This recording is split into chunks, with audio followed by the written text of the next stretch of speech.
DM এর আন্ডারে, এসপির আন্ডারে একটা কমিটি হয়েছে। আর একটা হচ্ছে সুফল বাংলা আউটলেট এখানে একটু বাড়াতে হবে। বিশেষ করে অনেক জনজাতি আছে, তারা খুব গরিব, তারা চালটা পায়, আগে তো কিছুই পেত না, এখন চাল পাচ্ছে, স্বাস্থ্যসাথী পাচ্ছে, বাচ্চাদের পড়াশোনার টাকা পাচ্ছে, লক্ষ্মীর ভাণ্ডার পাচ্ছে, যত সুযোগ সবটাই পাচ্ছে। কিন্তু তবুও দেখতে হবে যে আমাকে প্রায় সুফল বাংলার আউটলেট এই সব জায়গায় যাবে, গরিব লোকের বাড়ি, গরিব লোকের জায়গায়। কুয়াশার জন্য কিন্তু প্রচুর টুরিস্ট আসছে, কিন্তু ফগের কারণে এখানে ফগটা খুব বেশি হয়, অ্যাক্সিডেন্টটাও বাড়ে, এটা একটা কারণ। আর দুই হচ্ছে হাতির আক্রমণ। ফরেস্ট ডিপার্টমেন্ট, কে আছেন ফরেস্ট ডিপার্টমেন্টের? Manoj, please listen to me very carefully. আচ্ছা, এটা আমি তোমাকে দিলাম। আমি এইমাত্র আমার মোবাইলে একটা ছবি তুলে এলাম, আমি যেখানে আছি সেখান থেকে। দাও ফোনটা।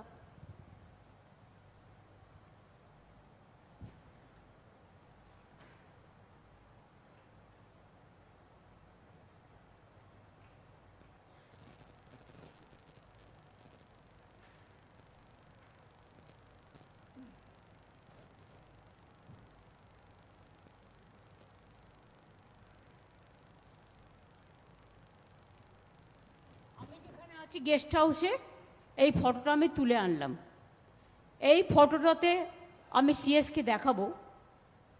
ওই দেয়ালেই লেখা আছে, ভাগ্যিস হনুমানগুলোকে থ্যাঙ্কস, হনুমানগুলো ছিঁড়ে দিয়েছিল বলে কাপড়টা আমি দেখতে পেলাম। তাতে লেখা আছে ট্রেসপাসার্স বা পাচারকারীদের গুলি করে মারা হবে। এটা কি কোনো একটা ল্যাঙ্গুয়েজ হলো? আইন অনুযায়ী ব্যবস্থা নেওয়া হবে, এই কথাটা বলো। অনেক সময় সাধারণ মানুষ যারা জানে না, অজানা লোক, ফরেস্টের রাস্তার ভেতর দিয়ে গেলেই তার উপরে অনেক অত্যাচার হয়। আমার কিন্তু নলেজে এটা আছে। আমি ডিএফও যারা আছেন, আলিপুরদুয়ারের ডিএফও কে আছেন? নতুন এসছেন? নতুন এসছেন আপনারা কি নতুন এসছেন? ম্যাডাম আমি ডিএফও জলদাপাড়া ম্যাম, 1 বছর আগে জয়েন করেছি ম্যাম। 1 বছর আগে? আর আপনি?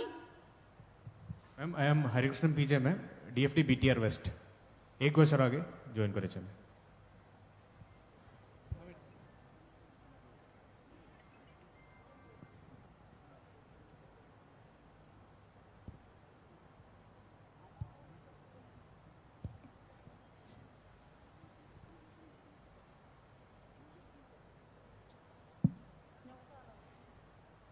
আপনারা ফরেস্টের মধ্যে দিয়ে যদি যাতায়াত কেউ করে, মানে ভুলে, নিশ্চয়ই যাওয়া উচিত নয়, কারণ হাতি টাতির তাণ্ডব হতে পারে, হাতির সংখ্যা বেড়ে গেছে।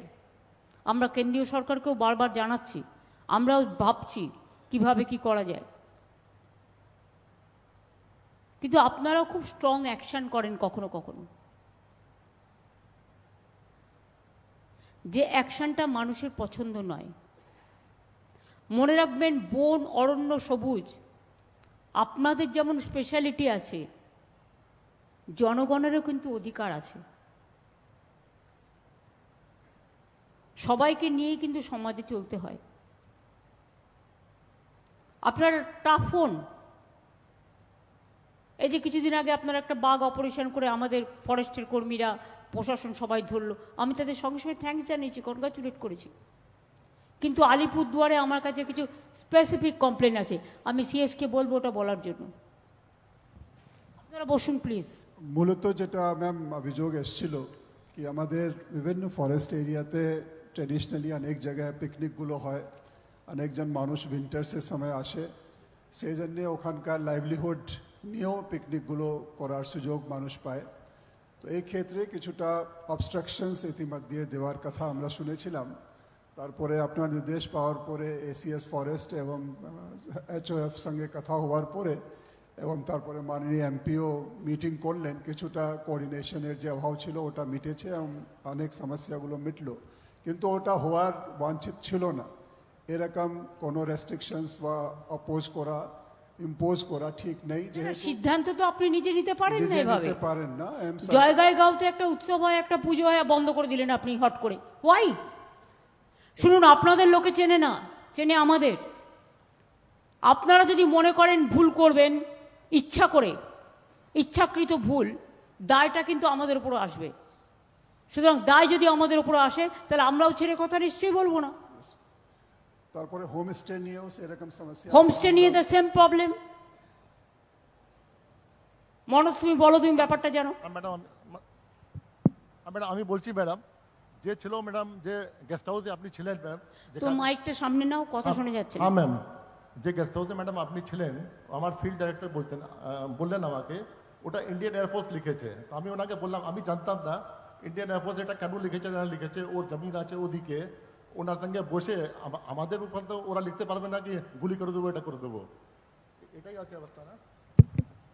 ম্যাডাম নমস্কার ম্যাডাম, অ্যাকচুয়ালি আমিও একদিন ওরকম কি ওটা দেখেছিলাম, জাস্ট আমি স্টাফকে খবর নিলাম এটা কেন লেখা হচ্ছে, বলছে এটা আমাদের নয় আর কি, এয়ারফোর্স সাইড থেকে লেখা আছে। আপনি মানে আমি কিন্তু এয়ারফোর্স কিছু যদি এই ধরনের জিনিস আমাদের জায়গায় করে, সেক্ষেত্রে তো কনসাল্ট করবে ডিএম এর সাথে, এসপির সাথে। Take up this matter with the airport. This a very unhealthy line. Madam যেটা পিকনিক ম্যাটার ছিল, যখন চিফ সেক্রেটারি আমাকে বললেন, আমি কথা করলাম লোকাল অফিসার সঙ্গে, ওরা বললো কি 2 বছর থেকে এটা রিস্ট্রিকশন চলছে, মাঝখানে 2 বছর আগে থেকে রিস্ট্রিকশন হয়েছিল। তারপরে আমি বললাম কি 2 বছর আগে যেটা ছিল ফ্রিঞ্জ এরিয়াতে অ্যালাউ করার জন্য, ওটা অ্যালাউ আপনি করুন। এটা যেটা আছে কোনো ডিসিশন নিতে হবে ওটা আপনাকে আরণ্য ভবন জানাতে হবে, আরণ্য ভবন থেকে নবান্ন থেকে জানিয়ে আমরা কোনো পলিসি ডিসিশন নেব। এটা স্টেট গভর্নমেন্টে এটা স্ট্যান্ড আছে, এটা ফরেস্ট ডিপার্টমেন্ট স্ট্যান্ড আছে।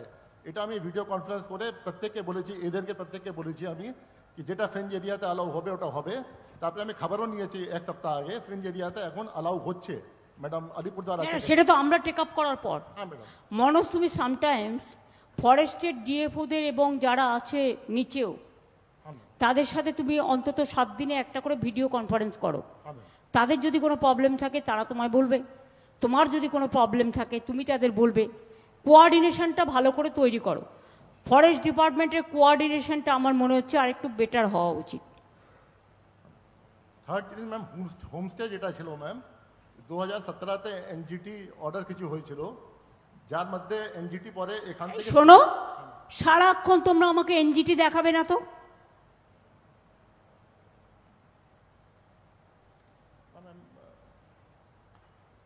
কি বলেছিল, হোমস্টে হবে না? আমি আমার বাড়িতে হোমস্টে করবো, এনজিটির কি যায় আসে? না ম্যাম, ওটা লোকাল কোর্ট হাইকোর্ট স্টে করেছিল ম্যাম। তাহলে তাহলে সেখানে তোমার হাত তো শক্তিশালী হয়ে গেল, হ্যাঁ, ম্যাডাম, ওটা- তারপরেও কেন প্রবলেম হলো? ম্যাম স্টে কি হলো ম্যাম, নতুন জাজ এক এসছেন কলকাতা থেকে, উনি 30 নভেম্বর পরে স্টে উঠিয়ে নিয়েছেন। 30 নভেম্বর পর্যন্ত একদম ঠিক ছিলেন। One honourable justice Biswajit Basu এসছেন এখানে, উনি এখান থেকে কেস টেনে নিয়ে গেছেন হাইকোর্টে। মতলব যে হাইকোর্টে তুমি ফাইট করবে, কি যায় আসে? আমরা ফাইট করছি ম্যাম, আমরা কালকে। এবং যারা হোমস্টে করেছিল তাদেরও বলবে পার্টি হতে। হ্যাঁ ম্যাম, তোমরা ফাইট করবে, তারা তোমার সাপোর্টে থাকবে। আমরা চিফ সেক্রেটারির সঙ্গে কথা করিয়ে ওখানে সিনিয়র অ্যাডভোকেটও দিয়েছি। 28 তারিখ ডেট আছে। আগে আমি অ্যাফিডেভিট দিয়েছি ওখানে কোর্টে